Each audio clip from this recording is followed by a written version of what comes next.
For more than 2 decades, Ed Sullivan welcomed America's biggest stars into living rooms every Sunday night. From singers to comedians, from Hollywood legends to rising icons, appearing on The Ed Sullivan Show was not just an honor, it was a gateway to national approval. If you wanted to be loved by America, you had to pass through Ed Sullivan.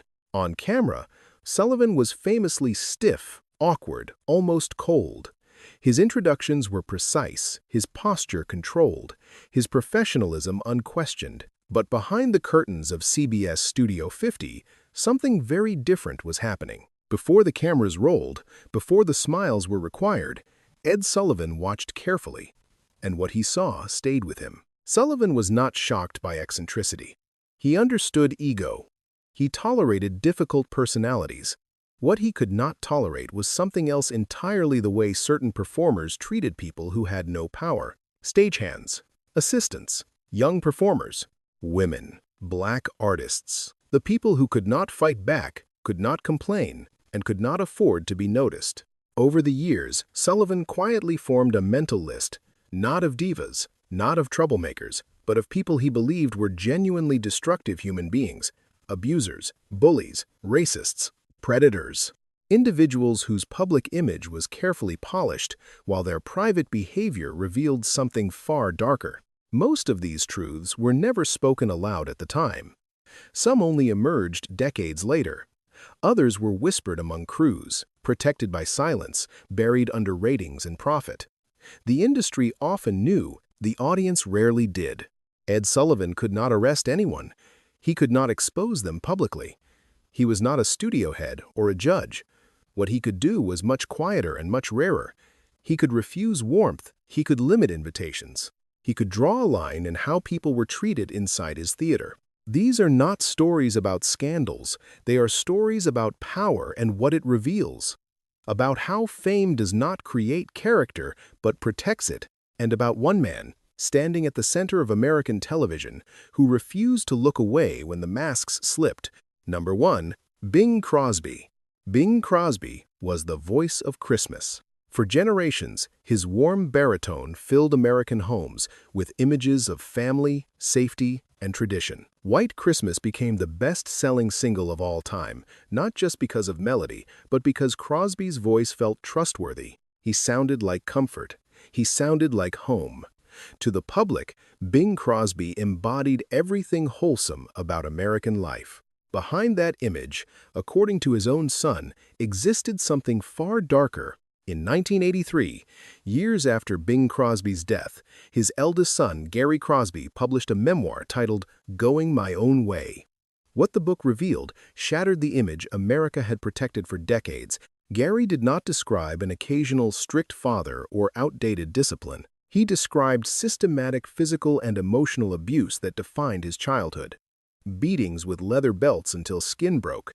Punishments so severe they left welts that lasted for days. An atmosphere of constant fear where children learned to move carefully, speak cautiously, and never feel safe. These were not isolated accusations. All 4 sons from Crosby's first marriage later confirmed experiencing similar treatment. Gary wrote that their father ruled through terror, not guidance, and that love was conditional, withdrawn the moment obedience slipped. The man whose voice promised warmth to millions created a home where his own children learned to survive, not to feel protected.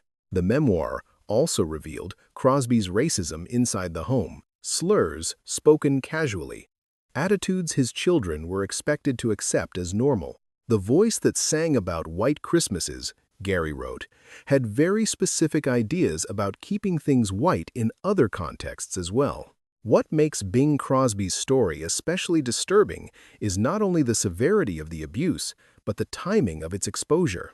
These truths did not emerge while Crosby was alive and powerful. They surfaced only after his death, when no career could be threatened, no image could be damaged, and no industry connections could silence the story. Hollywood had long known Crosby was difficult, but this level of violence remained hidden because the image was too valuable to disturb. At the Ed Sullivan Theater, crew members noticed a striking contrast. On camera, Crosby was warm, polite, and professional. Off camera, his demeanor was colder, more distant, Stripped of the charm audiences adored. According to people who worked closely with Ed Sullivan, the host never formed the personal relationship with Crosby that he did with many other major stars. Their interactions remained strictly professional, cordial, but never warm. Ed Sullivan could not have known every detail of what happened inside Crosby's home, but he recognized something that unsettled him. Sullivan believed that character revealed itself in small moments in how someone treated staff, how they spoke when no audience was watching, how easily warmth disappeared when it was no longer required. Bing Crosby represents the most profound betrayal of public image in this entire list. Not because he was rude, not because he was difficult, but because the voice that symbolized comfort for an entire nation was, for his own children, the source of fear. If fame protects anything, it is not talent, it is silence. And in Crosby's case, that silence lasted for decades. Number 2. Milton Berle. Milton Berle was known as Mr. Television. In the early 1950s, no face sold more television sets than his. His slapstick comedy, vaudeville roots, and exaggerated physical humor made him feel like America's favorite uncle, loud, playful, and harmless. Families welcomed him into their homes, trusting that what they were seeing was safe, silly entertainment. Behind that image, according to numerous women who worked in television across different decades, was a pattern that was anything but harmless. Female performers, assistants, and crew members described remarkably similar experiences with Berle, even though many of them never spoke to each other at the time. Unwanted advances, lewd comments, exposing himself, using his power to pressure young women into situations they could not safely refuse.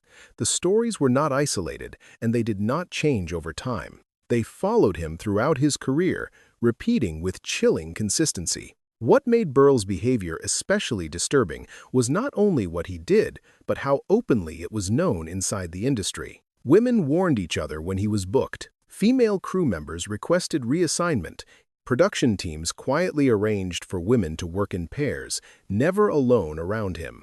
These were not rumors whispered in secret, they were survival strategies developed in plain sight. During Milton Berle's appearances at the Ed Sullivan Theater, this unspoken knowledge shaped backstage behavior.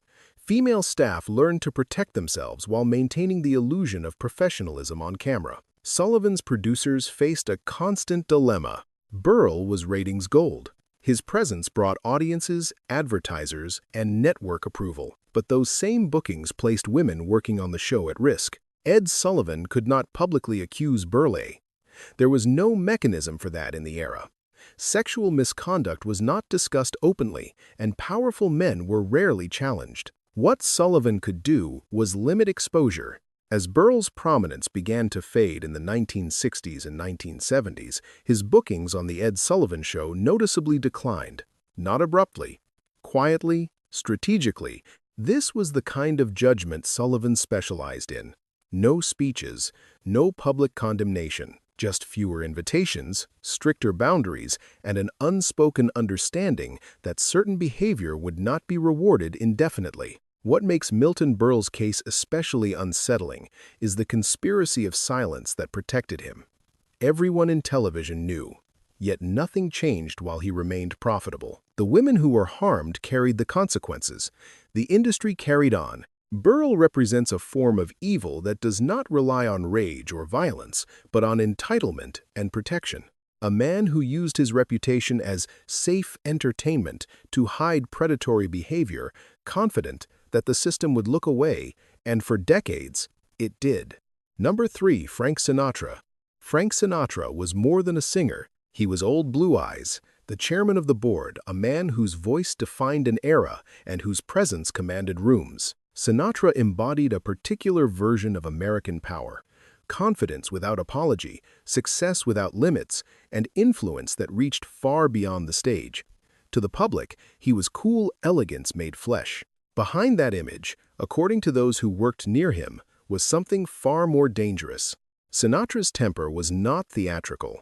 It was real, volatile, and reinforced by fear. Multiple accounts from industry insiders describe his connections to organized crime figures not as colorful rumors, but as relationships that carried consequences. When Sinatra was angry, people did not laugh it off.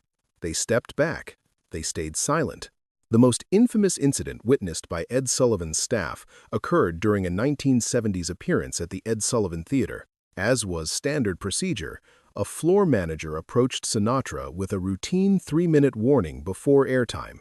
Sinatra was surrounded by several large men whom crew members later described as not show business types. Without raising his voice, Sinatra grabbed the floor manager by the tie, pulled him close, and said, "Nobody tells me when I've got 3 minutes. I'll go on when I'm ready." The floor manager, a Korean War veteran, was visibly shaken. Sullivan saw the exchange on his monitor. For a moment, he considered canceling Sinatra's segment altogether. This was not a misunderstanding. It was a deliberate display of dominance, carried out to remind everyone in the room who held power. During a subsequent commercial break, Sinatra made a disparaging remark about a female staff member. Ed Sullivan responded immediately and coldly, "We don't talk about my staff that way here." The room went quiet. Sinatra, accustomed to deference, was visibly surprised. Very few people ever challenged him, and fewer still did so in front of witnesses. Sullivan did not escalate the confrontation. He did not lecture. He did not shame. Instead, he did what he could do. After that appearance, Sullivan told his producer, "I don't care what his ratings are. Limit him to once a year." For a performer of Sinatra's stature, that restriction spoke volumes. What distinguishes Sinatra's case from others on this list is the role fear played in sustaining his behavior. This was not cruelty hidden behind charm, nor misconduct softened by nostalgia. This was power enforced through intimidation, a system in which people complied not because they admired him, but because they were afraid of what resistance might bring. Frank Sinatra represents the kind of evil that thrives when influence becomes untouchable. Not the loud abuse that draws attention, but the quiet threat that keeps rooms obedient. Fame did not make him dangerous. It made him protected. Number 4. Lucille Ball. Lucille Ball was America's sweetheart. Her wide-eyed physical comedy, bright red hair, and boundless energy made I Love Lucy the most successful television sitcom of its era. To audiences, she felt harmless, joyful, and familiar, the neighbor everyone trusted. Lucille Ball did not merely star in television. For many Americans, she was television. What separated Ball from most performers of her time was not fame, but power. Through Desilu Productions, Lucille Ball became one of the first women in television history to own and operate a major production company. She was no longer subject to studio executives or network supervisors.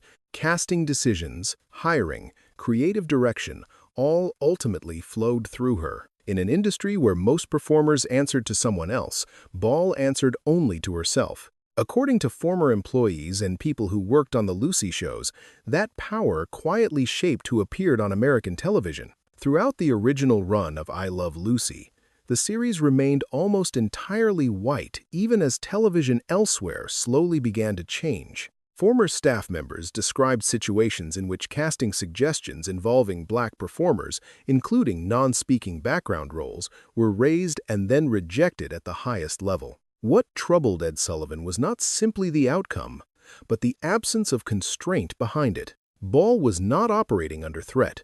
She was not navigating hostile executives or network pressure. She possessed the authority to decide otherwise and chose not to.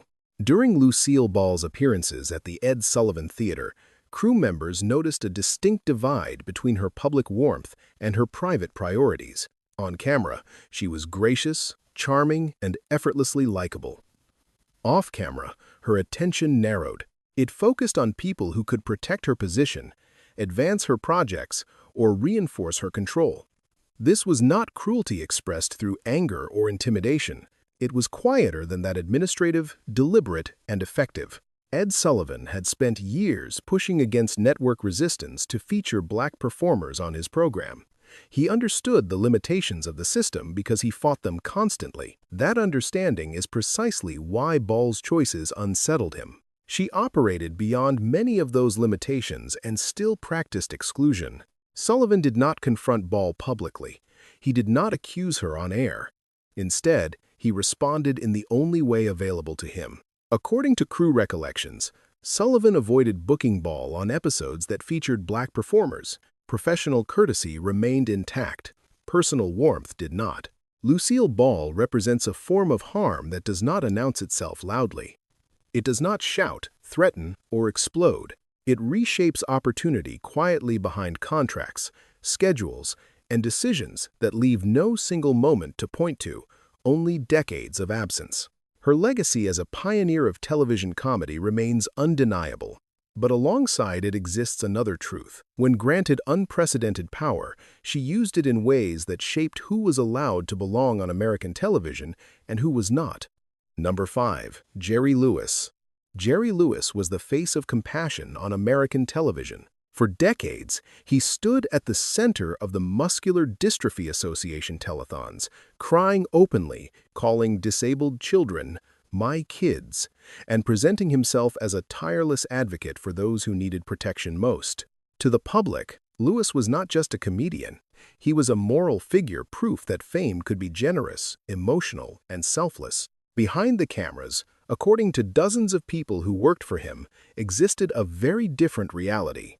Crew members and employees described a working environment defined by fear rather than inspiration. Lewis was known for humiliating staff publicly, screaming at employees for minor mistakes, and asserting dominance through deliberate degradation. Former workers recalled that he often refused to learn names, addressing people only by their function or with dismissive commands. Authority, in his presence, was not subtle. It was overwhelming. One incident became emblematic of this pattern. During a production, a camera operator coughed quietly due to allergies.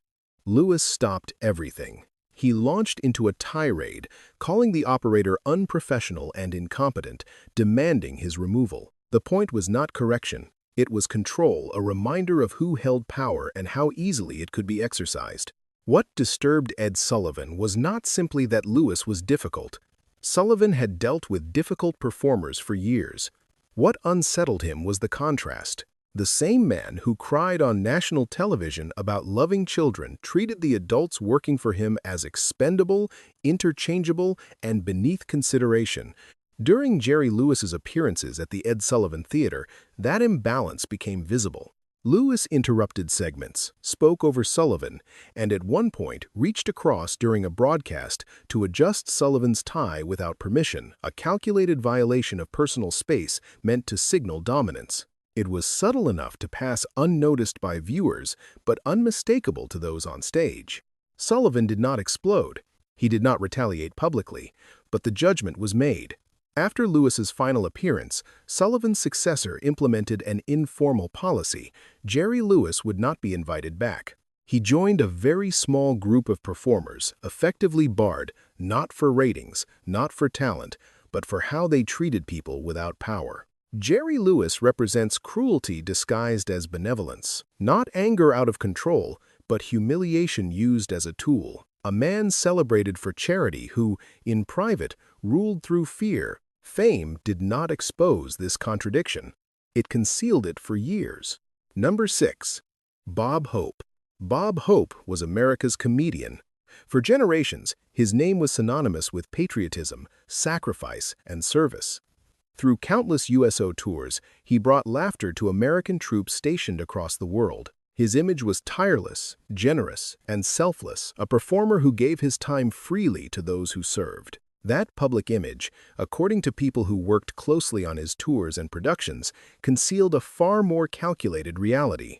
Former USO staff and members of Hope's production teams described a system built around imbalance. While Hope was celebrated for donating his performances, those around him were often underpaid or pressured to work below market rates in the name of patriotism. Musicians, writers, and crew were told that sacrifice was part of the mission, even as Hope's connected business arrangements and publicity deals continued to generate significant personal benefit. What troubled many who worked for him was not simply financial disparity, but appropriation.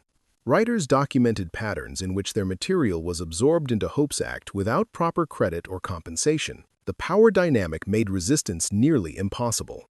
Challenging Hope meant risking access to future work, industry goodwill, and careers built on fragile relationships. Behind the scenes, multiple accounts described private environments where racist and sexist remarks were treated as acceptable, even routine. These moments rarely surfaced publicly. They existed in spaces protected by Hope's reputation and the cultural shield surrounding his service to the troops. During Bob Hope's appearances at the Ed Sullivan Theater, crew members observed a sharp contrast between his on-camera warmth and backstage demeanor. The charm remained intact for the audience. Off-camera, interactions were colder, more transactional. People were useful or they were invisible. Ed Sullivan had his own complicated relationship with Hope. As fellow television institutions, they understood each other's power. Sullivan respected Hope's cultural significance, but he also noticed the pattern. Generosity presented as virtue, while others quietly absorbed the cost. In later years, crew members recalled a shift. Sullivan's introductions of Hope became shorter, more formal. The warmth that marked earlier appearances was replaced by professional distance. No confrontation followed, no public reckoning occurred. Just a subtle withdrawal. Bob Hope represents exploitation dressed as service, not cruelty expressed through rage, but through systems that asked others to sacrifice while shielding the beneficiary. Fame did not create this imbalance. It normalized it. Number 7. Jackie Gleason. Jackie Gleason was known as the Great One.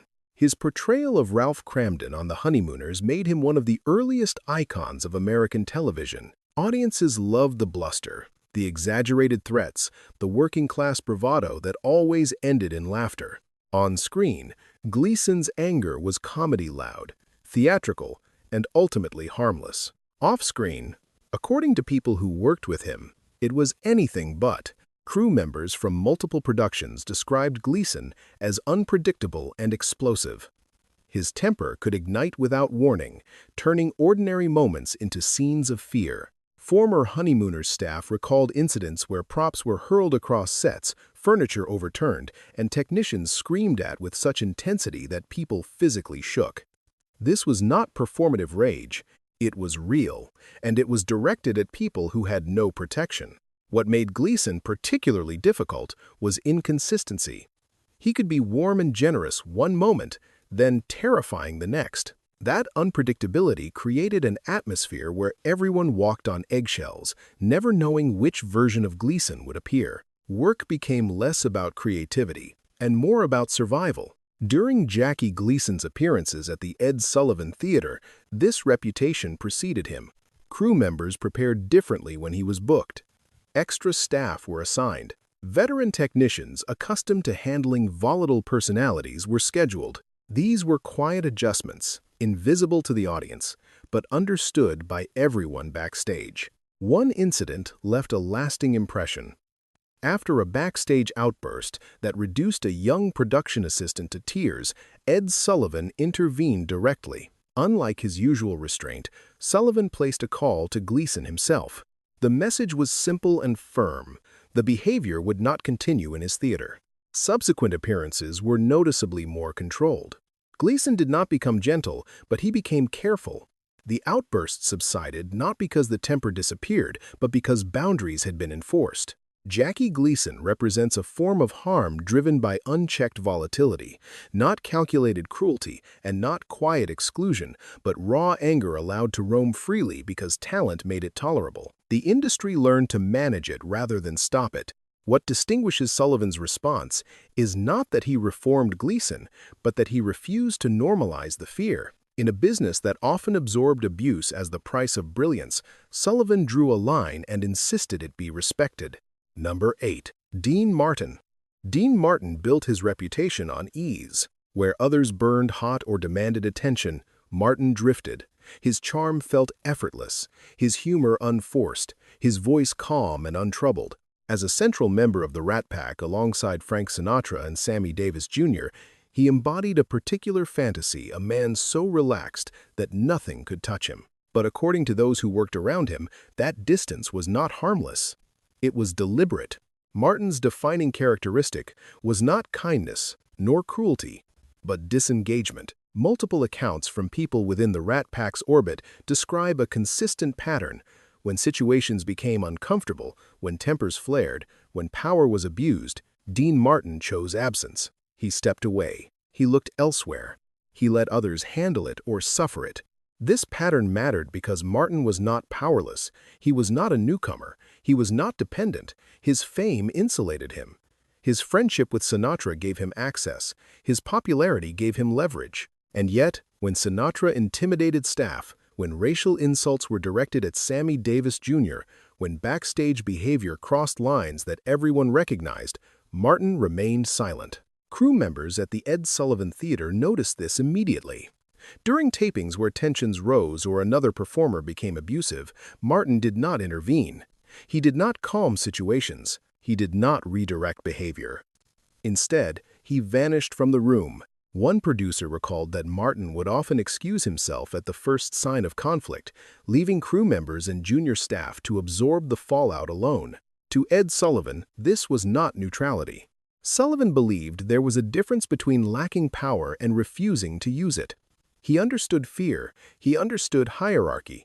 What he found troubling was comfort chosen over responsibility. In Sullivan's view, when someone with influence steps aside rather than step up, they are not staying out of harm, they are allowing it to continue. After one particular taping where another performer's conduct visibly upset staff, and Martin simply shrugged and walked away, Sullivan voiced his judgment privately. "The man has the spine of a noodle," he told his team. "All that charm doesn't mean much if you won't stand up when it matters." Dean Martin represents a form of moral failure that rarely draws attention. Not the violence that leaves bruises, not the cruelty that explodes, but the quiet abdication of responsibility by someone who could have made a difference and chose not to. In an industry that often rewards silence, Martin perfected it, and that silence became part of the harm. Number 9. Sophie Tucker. Sophie Tucker was a legend. Known as the last of the Red Hot Mamas, she came from vaudeville's hardest era and survived it by sheer force of personality. Her powerful voice and commanding presence made her one of the most successful entertainers of her time. By the time she appeared on The Ed Sullivan Show, Tucker was treated as an institution, a living link to entertainment's past. But according to Ed Sullivan Show staff, what Tucker carried with her was not only history, it was hostility. Multiple crew members documented that Tucker demanded strict separation from black performers and staff while appearing at the Ed Sullivan Theater. Stagehands recalled being instructed that Tucker did not want black performers anywhere near her dressing area. In one account, she refused to use a dressing room if a black performer had occupied it earlier that day, insisting it be thoroughly cleaned before she would enter. This behavior was not hidden. It was enforced. What made Tucker's conduct particularly troubling was the way she used her seniority to impose it. She was not lashing out. She was issuing instructions calmly, confidently, and with the expectation of compliance. Her status as a revered veteran made resistance difficult. Crew members understood that contradicting her could mean losing future work. Ed Sullivan was actively working to expand the presence of black performers on his show during this period. He had already faced resistance from sponsors and networks. He understood exactly what was at stake. Tucker's demands directly contradicted the direction he was pushing the program. Sullivan did not confront Tucker publicly. He did not shame her on air.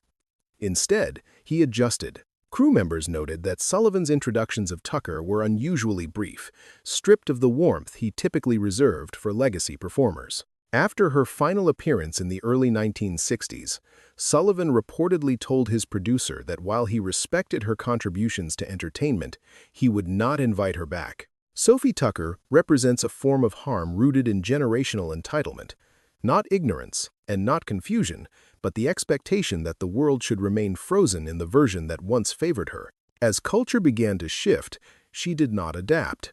She enforced separation instead. Her legacy as a vaudeville pioneer remains, but it exists alongside another truth. When asked to share space, she refused and used her power to make others move instead. For 23 years, Ed Sullivan stood at the center of American television. From 1948 onward, every major star passed through his stage. Singers, comedians, legends, and icons all needed his approval to reach America's living rooms. That position gave Sullivan something rare, not just access, but perspective. What he witnessed at the Ed Sullivan Theater was not fame at its best, but fame without consequences. He saw abusers protected by nostalgia, predators shielded by laughter, racists excused as products of their time, bullies tolerated because they were profitable, and collaborators who chose silence because comfort was easier than responsibility. These were not rumors whispered decades later. They were patterns visible to anyone standing close enough to power. Sullivan did not mistake talent for character. He tolerated eccentricity. He understood pressure, but he drew a clear line when it came to how people treated those with less power: crew members, women, young performers, and black artists. His test was simple. How did someone behave when the cameras were off? Sullivan was not a hero in the modern sense. He did not expose scandals. He did not lead public reckonings. He did not dismantle the system that protected these people. What he did was quieter and, in his era, unusually principled. He withheld warmth. He limited access. He refused to normalize abuse inside his theater. The most unsettling truth is how little accountability these performers faced. Careers continued. Reputations endured. Applause drowned out harm. As long as they generated profit, their behavior remained a private inconvenience rather than a public concern. Ed Sullivan's judgments did not end careers, but they mattered, because they remind us of something essential. Fame does not create morality, and talent does not excuse harm. Power only reveals what was already there. The question is not why these performers were protected for so long. The question is how many more were protected because no one was watching closely enough or cared to. Which story shocked you the most? Share your thoughts in the comments and subscribe for more untold stories from Hollywood's complicated past.